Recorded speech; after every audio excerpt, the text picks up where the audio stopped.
Calciopoli in B, da alcune intercettazioni fra i capi della cricca emerge il nome di un giocatore del Portogruaro. La società replica, siamo estranei alla vicenda, il nostro tesserato era amico di uno degli indagati e parlavano di un'altra partita.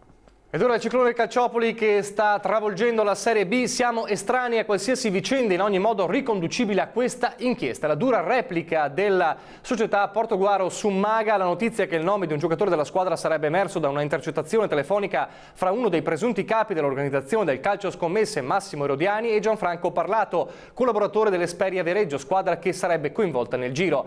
Nella telefonata i due parlerebbero del giocatore del Porto, il secondo portiere Claudio Furlan, arrivato in gennaio, come un loro uomo di fiducia. Il direttore generale di Portogruaro, Gianmario Specchia, precisa oggi: ho parlato con Furlan che si dice tranquillo, l'unica sua colpa è quella di essere stato amico di Parlato. Nella telefonata intercettata, Erodiani e Parlato discutono fra l'altro di una partita, cioè Benevento Viareggio, nella quale il Porto non c'entra nulla. Probabilmente, continua il direttore generale, i due pensavano di poter fare affidamento su Furlan data la loro amicizia, ma nulla è mai stato concretizzato. Rimaniamo assolutamente certi, conclude il direttore generale, della nostra posizione e continuiamo invece a sentirci vittime di questo malaffare perpetrato da altre squadre.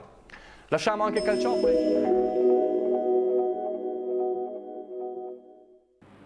Avevano con ogni probabilità un loro uomo di riferimento anche tra i giocatori del Portogruaro. La cricca scoperta nelle ultime ore che gestiva un giro di scommesse con tanto di partite truccate. Questo risvolto dell'indagine emerge in un'intercettazione di gennaio tra Massimo Erodiani e Gianfranco Parlato. I due discutono di un uomo del Portogruaro di fiducia. Non è dato sapere però chi sia il soggetto interessato. Certo, la notizia ha destabilizzato l'ambiente, reduce dalla recente retrocessione. Spesso erano gli stessi giocatori ad organizzare il tutto, tenendo ovviamente le società all'oscuro. L'indagine in corso, comunque, promettono i PM, avrà pesanti ripercussioni su tutto il mondo del calcio.